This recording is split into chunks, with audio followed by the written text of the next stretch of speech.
and I was just about running out of ideas, and I said, what are we going to do? And this guy said to me, Jeff, he said, it's really simple. He said, you've got to do 3 things. I said, hey, what's that? He said, execute, execute, execute. And I said, well, thanks for that advice.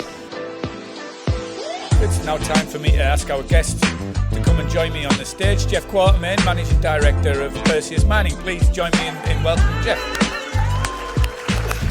I should say this is an interactive session, so there will be an opportunity once you've finished eating, hopefully, to ask some questions of Jeff. So please, there'll be some roving microphones later on, so please just raise your hand and hopefully we'll get to you. But I am a journalist, so I do have lots of questions all the time, so it may be that I take up most of them. I thought, Jeff, looking around the room, most people here are familiar with Africa, familiar with gold, and probably familiar with Perseus, but I thought we should set the scene slightly, at least, and it's a good opportunity for you to boast about how successful you've been in recent times.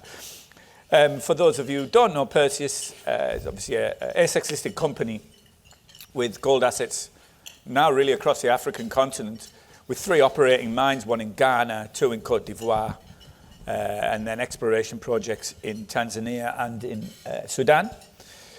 I was just looking at calendar year 2023, you produced more than 528,000 ounces of gold at site all-in costs of less than $1,000 an ounce. And then in the quarterly, I was looking, by March 31, you'd produced 373 million in notional cash flow. Mm-hmm. And it's led to a market cap of 3.24 billion. You're now the 4th largest gold producer on the ASX, which is a remarkable achievement. But I want to sort of go back and forwards, into the future, into the past to start with. You've got 3 mines, but you're set to expand again in the next couple of years. You've made the acquisition of the Nyanzaga project in Tanzania as part of your takeover of OreCorp Limited earlier this year. I think it's a good place to start. Talk us through the rationale behind that acquisition and what it says about Perseus as a company and where you're going. Well, yeah, thanks for that question, and thanks very much for having me at this event. So it's a good opportunity to share a little bit about what we do and the like. And I should say right from the outset, I mean, I'm privileged to be here as the leader of Perseus, but everything that I say is actually refers really to the Perseus team, and we've got an outstanding team of people. Some of them are around the room here today, but it's not just a sort of a line. This has really been a fantastic team effort in getting to where we have got to today, and I think a lot of people can be pretty proud of their efforts. Now, in terms of the Tanzanian acquisition, I mean, we have, as people are aware, we started off as a small exploration company, and I quite frequently refer to Perseus as the accidental miner, because I don't think the guys behind the company ever had it in their mind that we would actually become a mining company one day. I think the ambition was to build up a reserve and sell it to somebody else. And of course that didn't happen. We moved into development in our first asset and quickly came to the realisation that being a single mine, single country business was an extremely risky way to live your life, and that the best way for us to mitigate risk was to have multiple operations across multiple jurisdictions. So that was a part of our philosophy from a fairly early stage, and we developed the 3 mines in 2 different countries.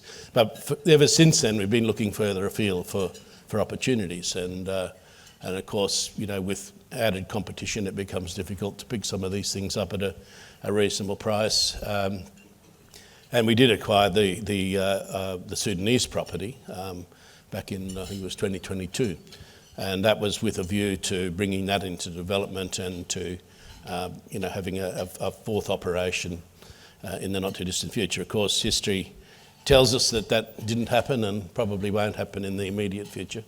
So the focus moved to Tanzania, and we saw the Nyanzaga project as an extremely large project, one that we believed that in our hands we could develop into a very profitable operation, and so the rest, as they say, is history. But it's all part of a very well considered strategic initiative to have multiple mines, multiple jurisdictions, and to take the volatility out of the business and present ourselves as an investment to people that can be relied on to deliver the outcomes. You say multiple mines in multiple jurisdictions, but does that then mean multiple risks? Or are you just adding to the layers of risk that you've got? Or are you somehow levelling out that risk? Well, we'd think that we're definitely levelling it out. I mean, yes, each jurisdiction is very different, and I think that is one of the big mistakes that a lot of people make in talking about Africa. You know, I mean, the fact is it's, 51, 52, 53 or 54 countries, depending on your definition, and they are all incredibly different, and we've encountered that in our experience. I mean, you know, comparing Ghana to Cote d'Ivoire to Sudan and Tanzania, I mean, they are very, very different. But, you know, we kind of take the very simplistic view that at any given time, it's highly unlikely that all 4 places are going to be in a mess. One might be, but the others are going quite well, and that is what actually spreads it out across time. But the thing that is important is it's a very dynamic situation. Things change. And, you know, as I know a lot of people in the room here would be very familiar with, this 5-year electoral cycle on the African continent can be quite challenging because things do change, and they change quite quickly. Looking back then, you mentioned the start of the company, the genesis of the company back in the mid-2000s, and it was really one of the vanguard of that last West African exploration boom. The share price ran very hard after the discovery of Edikan and the development. But then when you came into the managing director's role, it was really a tough time for the company, wasn't it? The asset wasn't performing well. The value of the company was falling. Is there something in that period that has defined the DNA of today's Perseus? Oh, look, I think very definitely. I mean, it was quite an interesting situation. I think at the end of that first year, the market cap was $100 million. So the fact that it's 3 and a bit now, it's had a bit of a journey. But I guess I had a very interesting conversation with somebody along the way where we were trying to do various bits and pieces, and I was just about running out of ideas, and I said, what are we going to do? And this guy said to me, Jeff, he said, it's really simple. He said, you've got to do 3 things. I said, hey, what's that? He said, execute, execute, execute. And I said, well, thanks for that advice. But the more I thought about it, the more I realised that he was absolutely right, and that what we needed to do was to forget about market hype and forget about everything else, all the things, and just concentrate on doing what we were there for and doing what we said we were going to do. So I think one of the things that we have worked extremely hard on is building a reputation where we're reliable. If we say we're going to do it, we do it. If we're not going to do it, we don't say we're going to do it. And that, I think, came from that period of time where really, you know, we learnt pretty well along the way that talk's pretty cheap, but results speak for themselves. And so what we have actually been doing, we you know, you said at the outset, people in the room would know the company, and some people do, but I think a lot of people don't. And that's sort of come about because we haven't really been one to be pushing the barrow so much, working on the basis that results speak louder than words. And my favourite comment at the moment is, we'll have a look at the scoreboard if you want to know what we're going to do. And that's the approach that we've taken. It's a bit boring, I've got to say. You know, a lot of people think that's not very exciting at all, but that's what we do. How advantageous is it then to have more than one asset? I know we've spoken many times in the past when Edikan was undoubtedly the flagship. Sisingwe was only getting built. Yaouré was still very early in the piece, and you sort of the share price essentially was rising and falling based on Edikan's quarterly production figures. How important was it that you introduced a second asset, albeit a smaller one, in Sisingwe early on in the company's life? Yeah, no, that was super important, that actually, and it did draw a lot of commentary from people who felt they knew better. Our thinking in doing the thing was, first up, we wanted a second production centre, we wanted a second income stream. We wanted to go to a new country, where we also at that time had the Yaouré project. We didn't know how to operate in that country. We wanted to learn how to do it. We wanted to establish credibility with the government and the host community. And we thought if we could do all of those things, then we're going to position ourselves to go to the next big development. And it's exactly what we did do. In fact, not only that, but the cash flow from Sisingwe paid for the build of Yaouré, which has been the making of the company. We talked about the acquisition of Nyanzaga. Talk us through the acquisition of Yaouré, because it feels that it was that acquisition and the push towards development that really catapulted you from a junior gold miner with marginal assets in the region to an established producer that could widen and broaden its horizons.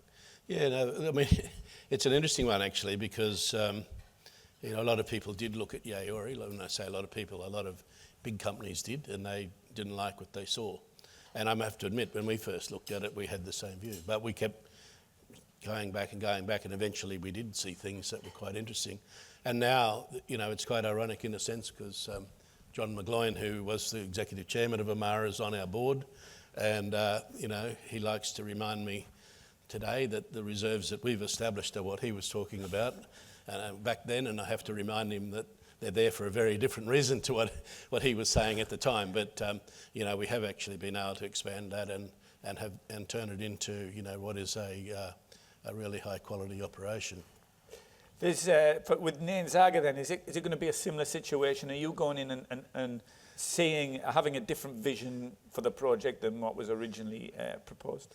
Yeah, well, we do actually. And it was interesting because we were just chatting about this the other day and saying that for me personally, Nyanzaga has real echoes of Yaouré, where a lot of people looked at it over time and didn't particularly like what they saw. And that was in a different time when gold prices were different, the political situation in the country was different, etc., etc. We're extremely excited about Nyanzaga actually, because I think the ore body is going to turn out very well for us. The mining operation will turn out pretty well, I think. And it wouldn't surprise me at all if the growth of Nyanzaga somewhat mirrors the growth of Yaouré, because there's a lot more to be discovered there before we're done, I would think. While we're still on acquisition and M&A, talk us through Perseus's rationale with any deal. How do you rank jurisdiction to geology to opportunity to cost? Well, it's an interesting question. Look, in a very simplistic response is that it's all about the risk-return ratio. I mean, if the return's big enough, you'll assume more risk. That's what it boils down to. But one risk that you would never knowingly assume is that there's no gold there. I mean, so to that end, proving up the resource is fundamental to the whole picture. And when we do due diligence, et cetera, I mean, that is the first cab off the rank. If we can't, convince ourselves that there's a reason for being there, we don't go any further. And we've had some fairly, memorable discussions with people over time. I mean, resources, as people know in this room, it's pretty much in the eye of the beholder. You're sort of drilling a bunch of holes and then having a guess at what's between there. And what I think might be completely different to what you think. And we will never know until we put the last, ton through the mill. So it really does, it's a matter of judgment, and we need to trust our judgment. We need to trust the judgment of our people, and we do. So that's on the technical side of things, if you like, the geology side of things. But I'd like to ask you about the assessment of the governance and the political side of things. Obviously, there's plenty of investors, not many in this room, I would have thought, but more widely in Australia who look at African projects and think it's too hard, there's too much corruption, there's too many infrastructure challenges, it's too politically unstable. Africa as a whole is a homogenous mass. What puts you off, or what encourages you when you look at a project in a new jurisdiction? What are you looking for from a political landscape? Well, I guess fundamentally what we're looking for is that we want a set of rules we can live with, we can work with, and we want a feeling that it's going to be stable going forward, particularly long enough for us to get our money back. There's no guarantees, absolute guarantees. I mean, a few of the countries we operate in, we've got stability agreements, and they do give you a guarantee for a period of time. But look, I think the thing about all the countries where we've had any exposure, is that they are dynamic and they do shift. And I think there is certainly growing or emerging trends across the continent that show similarities. I mean, people talk about in a broad term, resource nationalism. And I think the thing about that is that what people in Africa are realising is that they deserve to get their fair share of the pie. And that is completely okay as far as we're concerned, because our corporate philosophy, our corporate mission, if you will, is to generate benefits for all stakeholders in fair and equitable proportions. Now that's the trigger on the thing, what's fair and equitable. What we think is fair and equitable is probably not the same as one of the other stakeholders, but we have to work that out between us as to how can we coexist? How can we coexist in a way where everybody gets a benefit from our presence in the place? And we've been able to work that out quite successfully in the countries that we've been involved with to date. Now, Sudan's a bit of an outlier, I must admit, because everybody that we spoke to, and we're all of the view that the country was heading in a particular direction, and it turned on a dime, and the rest is history. So I think all of us got a bit of a surprise with that. But having said that, there's nothing wrong with that gold deposit. It's not going anywhere, and provided we've got other things to keep ourselves busy, we'll come back to that in due course, and the value will really be created at that point. Does that reinforce then that strategy about multiple jurisdictions and multiple risk profiles? Well, it demonstrates the merit of it, let's just say that. Yeah. Talk to me then about when you move into a country. You talked about communicating with the various stakeholders and negotiating with them and making sure that everybody understands the priorities of each. How does Perseus approach moving into talking to government and to communities in the broader sense? Well, we talk to them. Well, actually, no, we definitely talk to people. But I think the most important thing is we listen. I think where a lot of companies make a bad mistake is that they go to places and say, well, this is the way we roll, folks, and this is what we're going to do for you.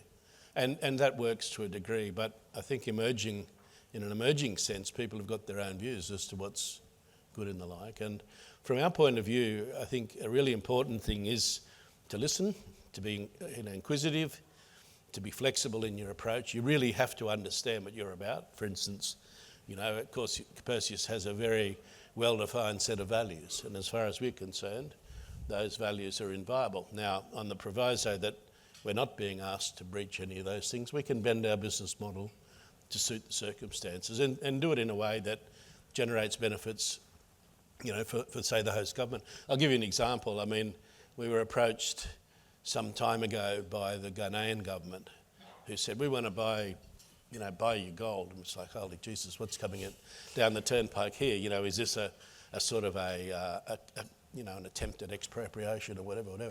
The more we sort of looked into the situation, what they were saying is that they wanted to build up their foreign reserves with gold, and they felt that they could do that quickly by buying from us. So we reached an agreement, Leanne reached an agreement with the government where they would buy it at the refinery door, pay us the full US dollar rate, and then deposit CD in our bank account in Ghana, which we use to pay our employees and all the rest of it. And it actually worked out extremely well for us, because it took us out of the vagaries of the commercial banking market. But it also worked extremely well for them. So that was a case where, from the outset, it was like, oh, gee, that's not the way we do business.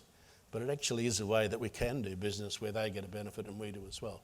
So it's about sort of sitting, really understanding what's going on, and then trying to adapt to be able to accommodate to the extent that you can. Now, had that arrangement been on the basis that the government paid us less than market rates, it wouldn't have happened.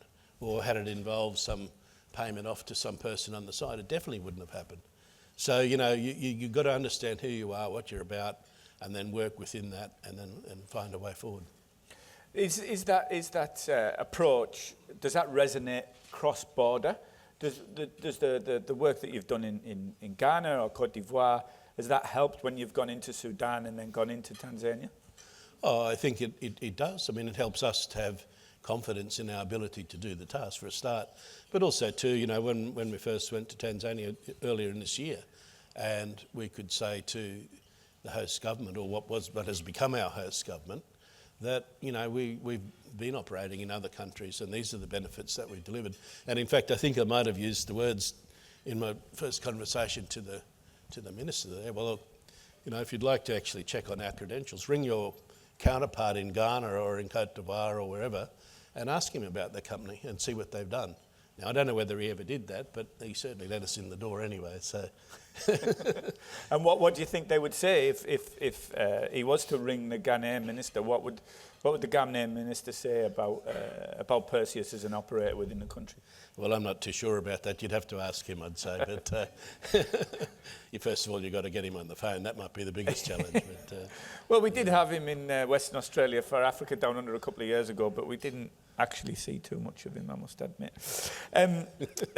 you saw more of him than I did, let me tell you. Can you talk about Sudan a little bit more as well? You said that's been pushed aside for now because of the security situation there. Is that go down as a failure then of the company? No. It hasn't been it hasn't been pushed aside completely. I mean, Glenn and his team have started exploration up there. So rather than investing in construction, we're actually continuing our activities and we're expanding the ore body. So that's not a bad problem. It's just that what we've done is we've changed the order in which we're doing projects. We're going to build the Nyanzaga now, and when that's ready and done, we'll have a look and see what's going on in Sudan. If it's ready for development, that's great. Otherwise, we might do something else, if something else exists at that time. But no, it definitely isn't gone forever. I mean, it's a fabulous ore body. It's located in an area that doesn't have the sorts of issues that come with high urban existence or high density of population, etc., etc. But it's got its own set of challenges, so we just got to deal with them. You say perhaps if something else comes up, it feels like your horizons have broadened as you've become a more mature company. You've got 3 operations. You've got the balance sheet to do more things. I know we spoke a number of years ago, and you said the larger assets that we could afford to make a bid for perhaps have too many. There's a reason we can afford to make a bid for them. Has that changed now? Have your horizons broadened of the opportunities out there? Look, I think they have. I mean, look, the reality is that we still prefer to target the pre-development assets because we believe that that's an opportunity to create more value necessarily than buying existing assets. But I do think that given the expertise that we've built up in the company, and it is quite considerable from an operating perspective, we could very readily now look at an existing operation and make a judgment as to whether we can add value or not quite easily. Now, I mean, if the business is running extremely well, the price is going to reflect it. And so we'd be needing to consider things where we could add some real value through our capacity in-house. I want to switch slightly to the issue of sustainability and ESG. First of all, perhaps you can tell us about Perseus's approach to ESG in the West African context to begin with. Well, in the African context, perhaps rather than West African. Yeah. But no, look, I mean, I've said this plenty of times before. This whole discussion around ESG is interesting because it's been part of our DNA from day dot. I mean, we've always accepted that we needed to work in our communities and to act as a responsible corporate citizen. The ESG discussion has kind of formularised it in a bit, if you will.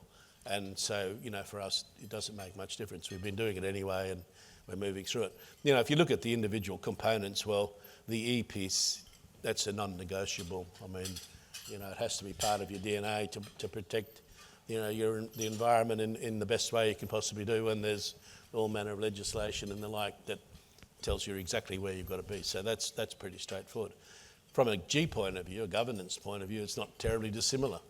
We're here obviously an Australian company. We comply with these laws, but in addition to that, we bank overseas. We use US dollars as our core currency, so we're tied into all manner of regulatory environments, etc. We're listed on 2 stock exchanges, and we also have a very strong sense of how we want to conduct ourselves as people. So the governance thing's pretty straightforward as well.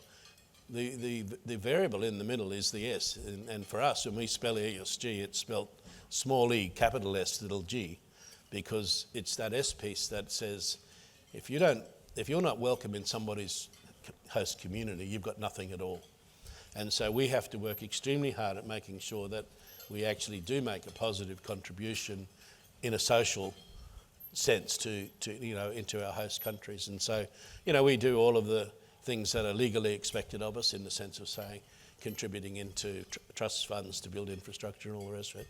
But we also, run our own programs beside that where we like to, make sure that we contribute to the education of people in particular, health, etc., infrastructure where it makes sense. For instance, I had a really uplifting experience not in the last few years. I remember we were looking at, actually up at Sissingi, and we were looking at doing some exploration further away from the mine site, and we went down to this site, and we ended up sitting down under this mango tree with the local chief, and I couldn't understand a word he said and he couldn't understand a word I said, but we managed to communicate, and he managed to drop this big long list of things that he wanted on us, from us, including building him dams and God knows whatever else. And I said to him, look, that's all pretty interesting. If we find something, then that's actually what we will do. Now, as history turned out, 5 years later, we actually did make a discovery, and we actually developed a deposit down there. And I was visiting the site, and I said to the guys, why don't we pop over to the local village? And I'd forgotten actually that it was the one that I'd been sitting in.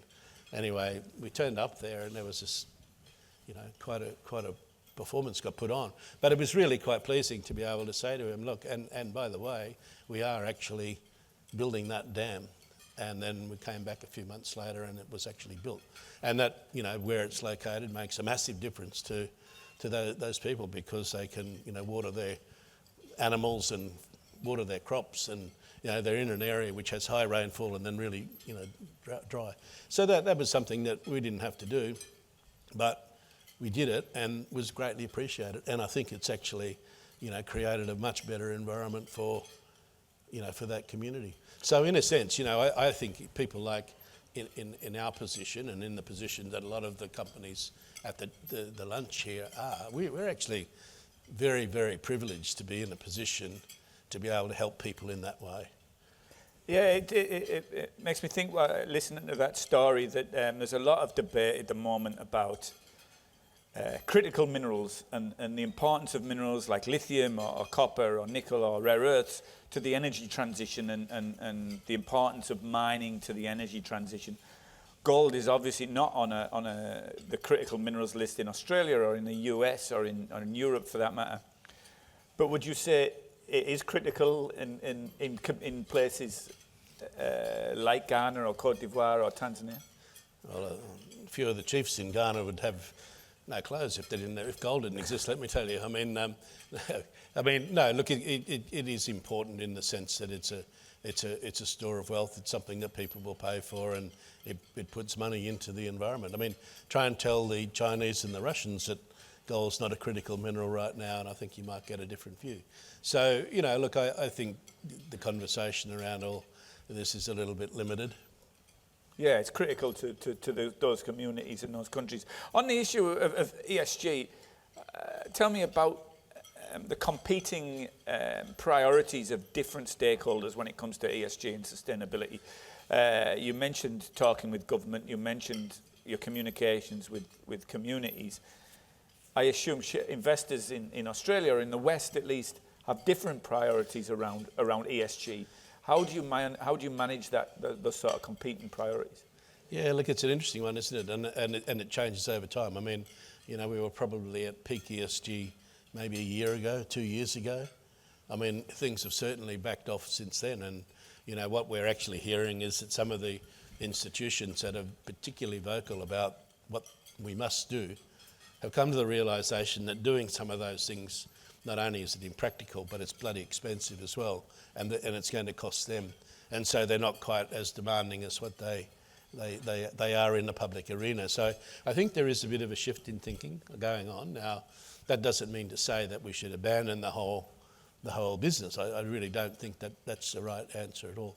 But I do think that we were in a situation a couple of years ago with a little bit of hysteria. There was multiples of different standards emerging from everywhere, and everybody was saying, our standard is the right one, and people like us are trying to figure out, which ones do we comply to? And there was an awful lot of I think, inappropriate behaviour going on by some of these consultancies who on the one hand were taking money from us and on the other hand taking money from institutions to give opinions on us, etc., etc. So the whole thing was pretty murky. But it is starting to get more sensible now. I think we are heading to a position where there's a consensus around what we should be doing, and it makes it a whole lot easier for us to be able to work towards those goals and report those goals and be judged on our performance. Is it difficult to be reporting? I mean, as you mentioned, there's been so many standards emerge over the last 10 years, and perhaps a gold mining company in Africa doesn't fit into any one specific set of standards. Has that been a big challenge for a company of Perseus? Yeah, no, it has been, because we've got to try and decide, well, what's the important things here? Which of these things actually do our shareholders take notice of versus, the newspapers or some small interest group, and it's fairly difficult to figure that out. So at the end of the day, we've done what we do with everything, is that we formed our own judgment and said we think this is the right approach, and so far so good. I'm going to jump around again. I'm hearing less clattering of knives and forks, so it means it's nearly time for other people to do some questioning of you, Jeff. But I wanted to ask, we started by talking about your market cap, about your production, about the cash flow that you've been generating. And I mentioned that you're the fourth largest gold stock on the ASX these days. No, actually we're the third, but you can well, say you can that. Still count Newmont. They're still technically on there. Oh, okay. Well, but you are the that's third. What you want to do. I did write third and then crossed it out and wrote fourth. Well, okay, we're the 15th largest in the world. In the world, exactly. So, with a market cap of plus $3 billion, does that mean, we've heard in the past about the African discount that's applied to Australian miners operating there? Does that mean the African discount is gone now that you're in that Champions League spot? I can't understand why you would actually ask that question. It's a leading question. I have to say we're undervalued. I mean, honestly. No, look, I do think there is a discount, and it's something that I've really thought long and hard about over time. We talk to investors and say, well, what is it that you want out of a stock? And they'll say, well, we want scale, we want quality of asset, we want cash flow, we want growth, and we want good management. And I say, okay, that's fair enough, and I run through that list, and I think if we don't tick all those boxes, we're pretty close to it. And it's like, and so why aren't you buying the stock? Well, then, it's Africa. And then I actually like to say, well, look, can I show you this chart? And I put up a chart which shows that growth of production over the last 5 years. It shows that our all-in site cost is flat. It shows that the gold price has been going up. So as our production's been rising, our margin's been increasing, et cetera, et cetera. And I say, what do you think of that? And people go, well, that's pretty good. I say, well, that was all done in Africa with the backdrop of that African risk that you're so terrified by. And I think it's an interesting thing. There is a lot of prejudice towards Africa, and it's based on misunderstanding or lack of knowledge. I think, people, we don't think about Africa much. Australians tend to think probably about Asia more than Africa, or about Europe or North America. And there is an enormous amount of misinformation or lack of understanding. And when people actually do start to learn a bit of this stuff, they realise that actually the African discount is a nonsense. In fact, the African discount is an opportunity for the prudent or the sharp investor to see value. So yeah, it does exist though, there's no question about that.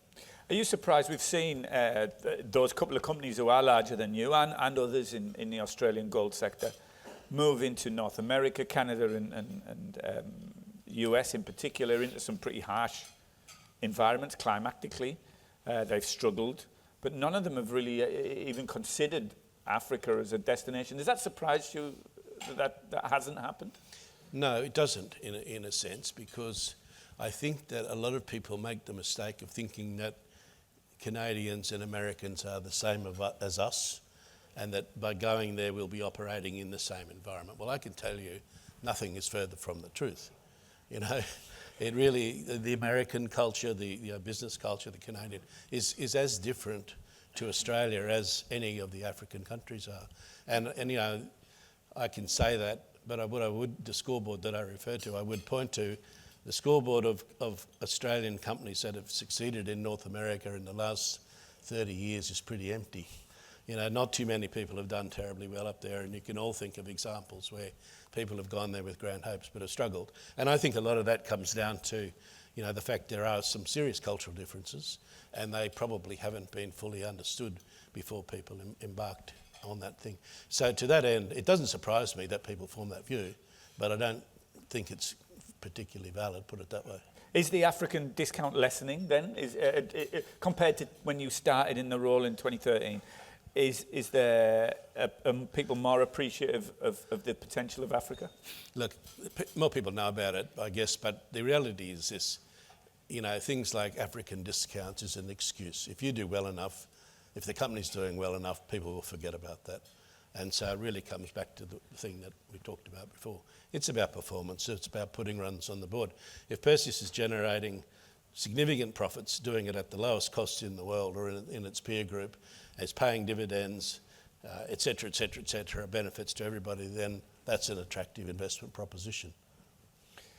Thanks, Jeff. Well, I think it's time now. Everybody's had enough glasses of wine to loosen themselves up and ask some provocative questions, I'm sure. My colleagues, Georgia and Angelica at the back, they've got some roving microphones. Have we got any questions from the floor, please? Oh, we have got one at the back here.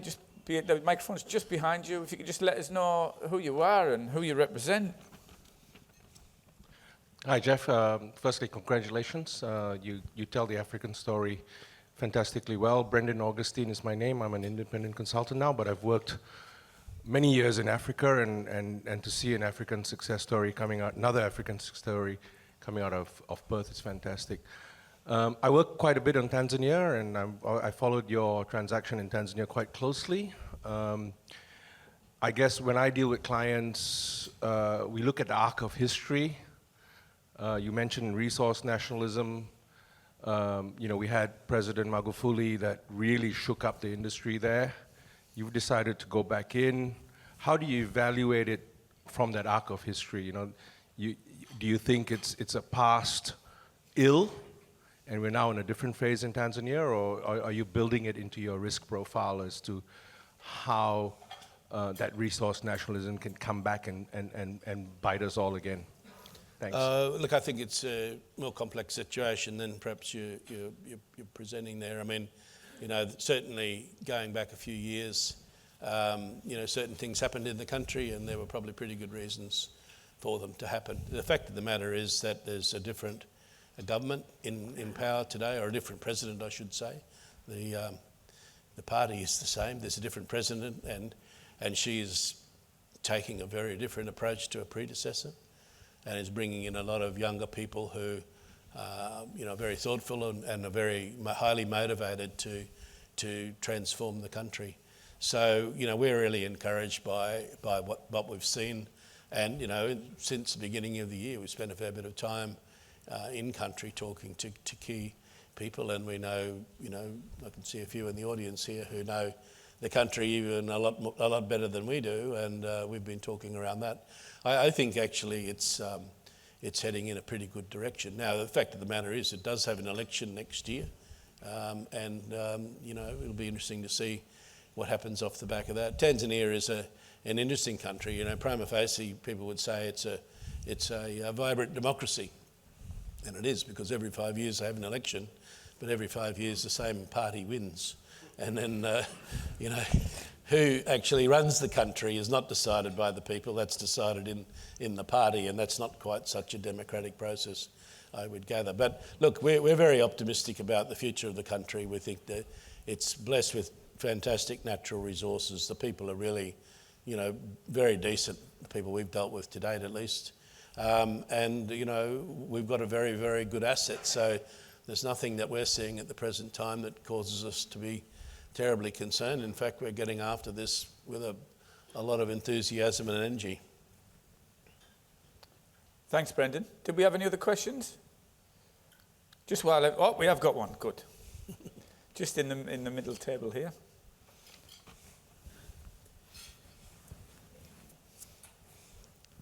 Hi, Connor from Capital. You've been obviously very active operationally, but also in the M&A market in Africa. You're seeing recently a lot of Chinese M&A activity in Africa. Do you think it's changing the landscape at all, or do you just see these Chinese players as, another normal competitor? Yeah, that's a really both landscape, both politically and environmentally, it could even be said. Yeah, look, that's an interesting question. There is certainly, a great deal of interest in Africa by Chinese companies, and some of the prices that Chinese companies have paid for assets has left us scratching our head, to be perfectly frank. But look, I mean, there's a place for everybody, and it's quite interesting talking to some of the local people because, I've sort of made the observation that, you've just gone and spent the last, 50 years driving out a generation of colonialists, and here you are embracing, another set of external people. So how does that work? I think, the African people sort of look at Chinese and say, well, they do bring something to the country. In fact, one very senior government official in an African country said to me, as I asked him about why they were so keen to embrace different groups like that, he said, well, look, he said, when the Chinese come to visit us, they usually leave behind a dam or a highway or a sports stadium. He said, when the Americans or the Europeans come, they leave behind a lecture on LGBTI or global warming. And, it was a pretty interesting observation. But I think the point is that the Chinese are certainly looking to get a foothold because they want to get access to resources and they're willing to pay for it. Now, if we believe in capitalism, then that's okay, isn't it? But I do think the point that you're making, Dominic, is really important, is that their approach to things is quite different to the way we look at things, and certainly the way they manage people is different, the way they manage the environment is different, and possibly the way they deal with governments is different as well. Now, those things do need to be taken into account in the overall assessment of the value of their involvement, and not just the money, because it's a whole of business thing. Great, thanks. Great question. Do we have any? We have got another one. Just while we get over here, I've just got some emergency questions, Jeff, just in case we were running out. So I'll just ask this emergency question, and then we'll take the one from the floor. Kairos Minerals. Thanks, He's not listening. Oh, sorry. Go, Peter. No, go. Yeah, I'm going to take a really long time answering this question too. Thanks very much for the talk. I think everybody understands that you really do embrace Africa, and you've given us a lot of insights into the subtleties of working in Africa. Let's talk about Sudan. The Sudan acquisition was based on a really good gold project in a really good province. Can you take us through what your plans are, particularly also governmental plans, what your vision is for the project in future? Thanks. Yeah, well, look, the fact of the matter is at the moment there's fairly elevated hostilities going on in parts of the country. So we understand. Now, I say so we understand because we frankly don't know. And, the information that is coming out is patchy at best and is fairly unreliable, particularly the stories that are being reported through the traditional media outlets. So it is very difficult to know what is going on in the country as a whole. Where that project that you're referring to is located is 75 kilometres under the border with Egypt, so in the middle of the Sahara Desert. There's not a lot of activity. In fact, there's been no conflict per se, in our area. So we haven't suffered from that. But what we have suffered from, I guess, is a crisis of confidence as much as anything.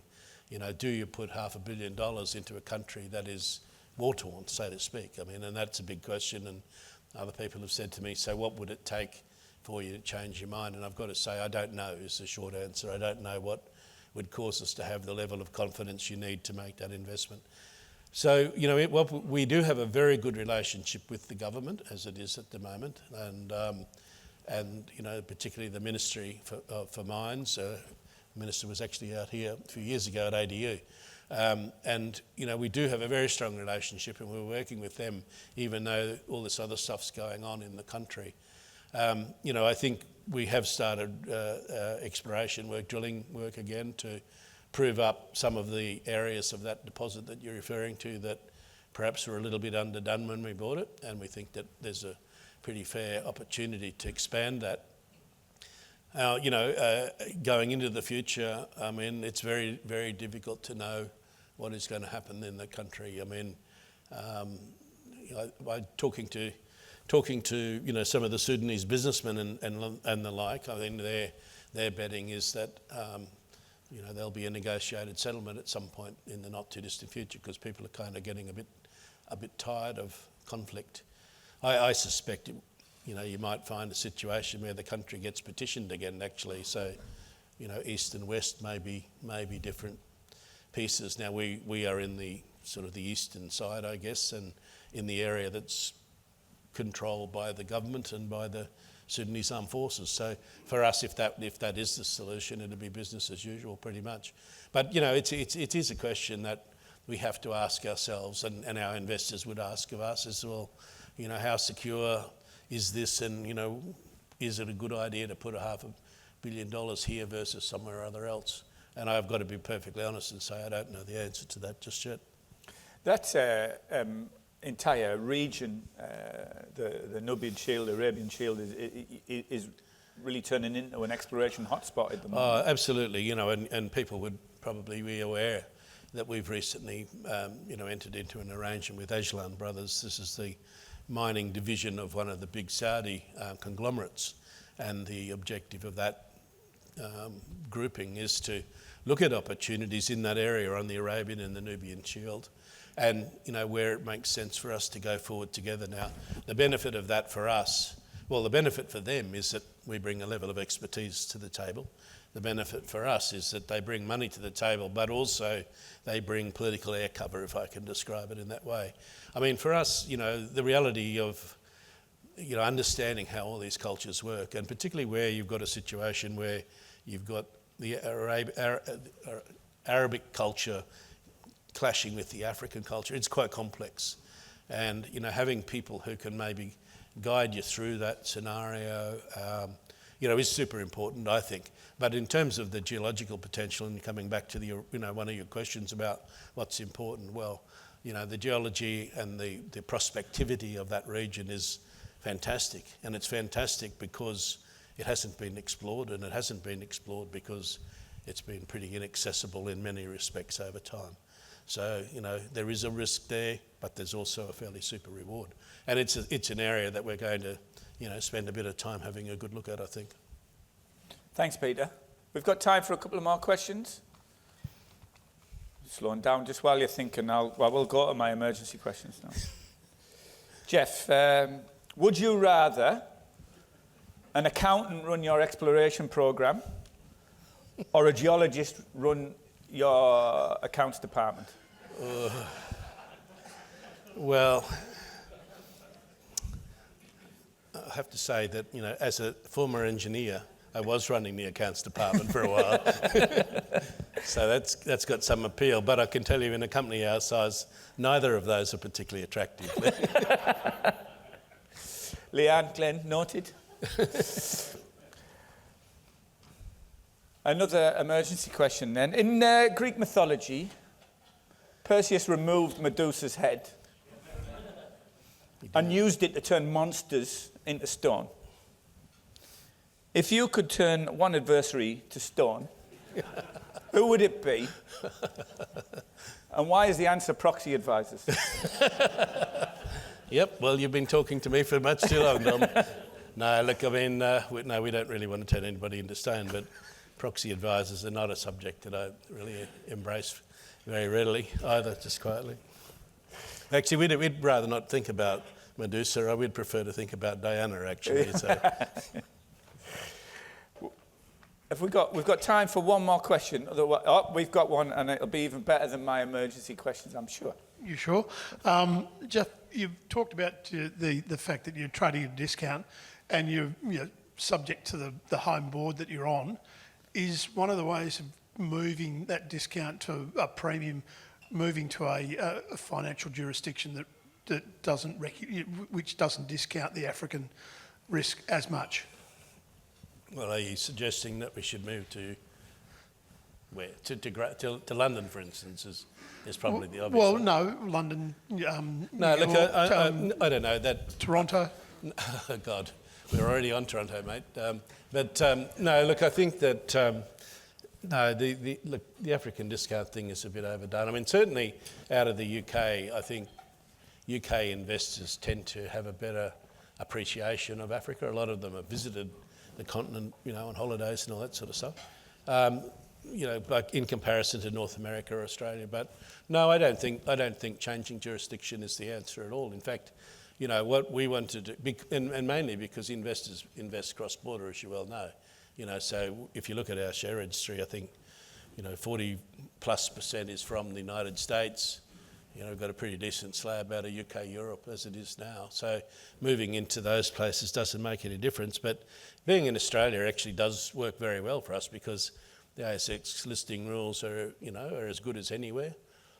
We've got an access to a pool of consultants in this town, that's second to none, and at a price that we're happy to pay. I mean, the thing that we would really like to see change is we'd like Australia to get a few double tax treaties with some of the African countries so that we don't get belted up on the withholding taxes and things of that nature. I mean, it is interesting, the Australian government, has double tax treaties with powerhouses like Estonia, etc., but doesn't have a single, double tax treaty with a single African country, which I think is completely ridiculous when you consider the number of people in this room, for instance, and have businesses over there and have, are providing a lot of commercial activity. So no, we're pretty happy with where we are. We don't think there's any big prize in shifting to one of those jurisdictions. The African discount thing, well, I would say that, wouldn't I? I mean, I have to say that. But we'll overcome that discount by keep producing results and let them speak for themselves. Thanks, Kat. Well, unfortunately, that's about all we've got time for. I'll give you one more emergency question, Jeff, just so we've covered everything off. And it might sum up everything, in fact, including the African discount. Now, would you rather pick up EARA and move it to WA, or pick up the super pit and move it to Cote d'Ivoire? Oh, God, that's a tricky one, isn't it? No, I wouldn't like to operate in WA, I've got to say. I really wouldn't. I mean, as much as, like living here and all the rest of it, I mean, WA is not without its challenges. And no, I don't think that would be quite for us. We'll take it the other way, thanks. Great answer. Jeff, thank you very much. I'll just ask everybody to join me in thanking Jeff for his time today. That's the end of the official proceedings, but please, Bill has insisted that I insist that you all stay and have another drink. If you would like, of course. There's non-alcoholic beers available as well as wine and soft drinks. We'll be back again next month here in the Novotel on the 18th of July. We're going to cross the Atlantic next time, and our focus will be on Latin America. So please join us. You'll be able to talk to Angelique and Georgia about booking your table for that. But thanks very much for joining us, and please enjoy yourselves for the rest of the afternoon. And we'll just thank Jeff one more time. Thank you.